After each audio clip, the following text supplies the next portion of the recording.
Alright, so the story for tonight is going to be The Wise Little Girl. My child, on the other hand, is not so wise. Let's see what you're doing.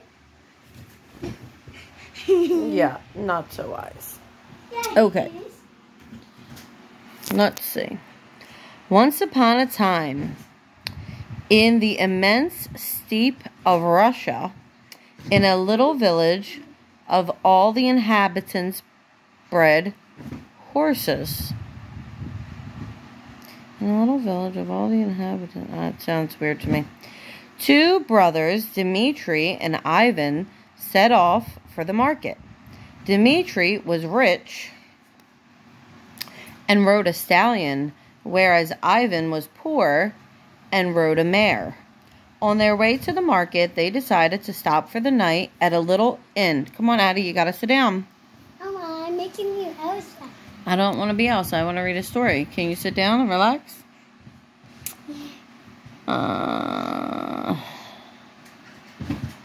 When they awoke the next morning, they saw that their party of two had become a party of three. The mare had in fact given birth to a foal in the middle of the night. The foal, after taking a drink of its mother's milk, struggled to its feet. The stallion greeted him with a whinny. So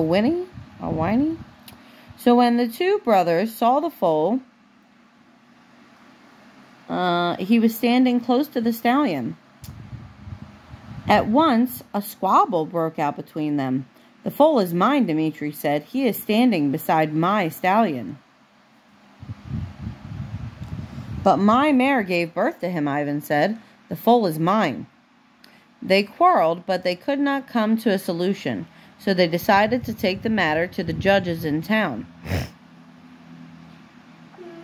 They still argued with one another as they came to the big square where stood the courtroom. The brothers did not know that since it was a special day, the emperor himself came to administer the law. He listened to all the complaints and tried to be as fair as he could. The brothers were presented before him as he heard their dispute. The emperor knew, of course, that the foal belonged to the poor brother Ivan. He was about to rule in Ivan's favor when Ivan developed a rather unfortunate twitch in his eye. The emperor was angered by his blatant disregard for him and decided to punish Ivan for it. He loved riddles and therefore said, "I cannot decide who the foal should belong to, but I shall award the foal to whoever can bring me the answers to these 4 riddles.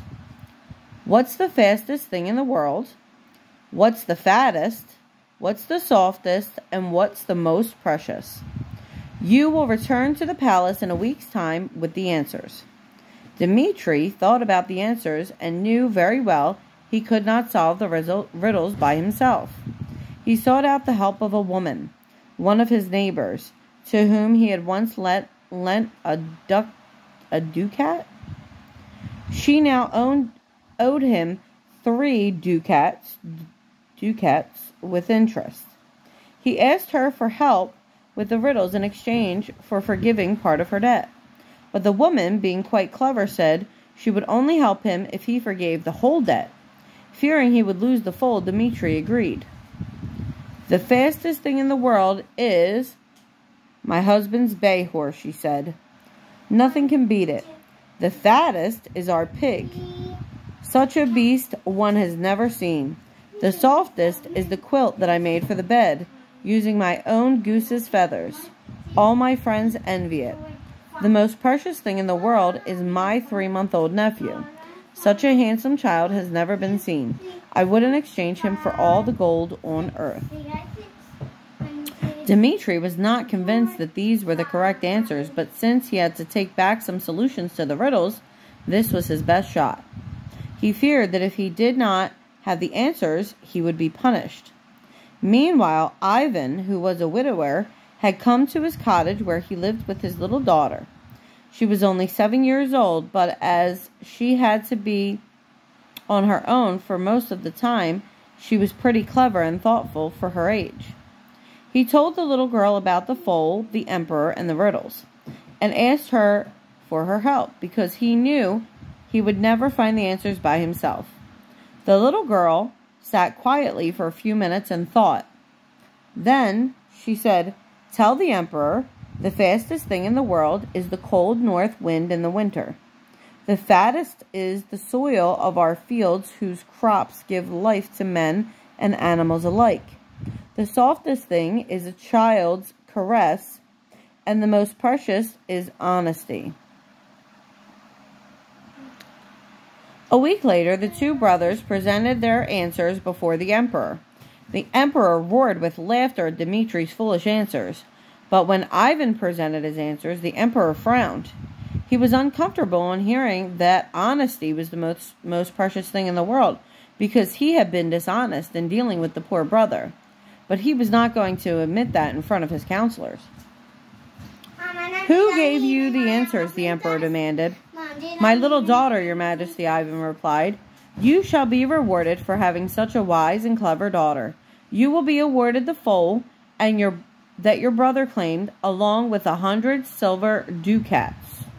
But," the emperor paused and winked at his counselors, "you will come before me in 7 days' time, bringing your daughter.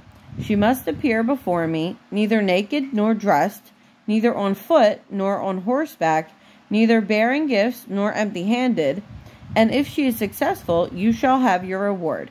If she fails, you shall have your head chopped off for your impudence." Ivan went home again, feeling thoroughly distressed. The girl sat and listened to the new developments in silence. Finally, she said, "Tomorrow, go to catch a hare and a partridge. Both must be alive. You will have the foal and the 100 silver ducats. Leave it to me." On the day she was to appear before the emperor with her father, the palace was filled with bystanders. Everyone wanted to see how the little girl could possibly pass such a hard test. The girl appeared draped in a fishing net, riding a hare, and carrying a partridge. She was neither on foot nor on horseback, neither naked nor fully dressed. "I said neither bearing gifts nor empty-handed," the emperor snarled. At this, the little girl let go of the partridge. The emperor extended his hand for the bird, but it flew away from him. The third condition had also been fulfilled. Despite being outwitted by the girl, he could not help admiring her wit. He spoke to her kindly. Mom, do you know where it goes? Despite being outwitted by the girl, he could not help admiring her wit. He spoke to her kindly. "Is your father very poor? Does he need the foal desperately?" "Oh, yes," replied the girl. "We live on the hares that we catch in the rivers and the fish that we pick from the trees." "Ah!" the emperor cried triumphantly. "So you're not as clever as you seem to be. Who ever heard of hares in the river and fishes in trees? And whoever has heard of a stallion giving birth to a foal?" the girl answered swiftly. Both the emperor and the court burst into peals of laughter at this. Ivan was immediately given the foal and 100 silver ducats. The emperor beamed happily as he said, "Only in my kingdom could such a wise little girl be born." The end. Are you ready for bed, miss?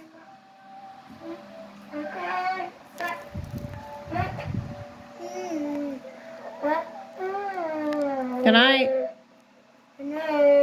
I love you. You don't look like you're ready for bed. Okay. Good night.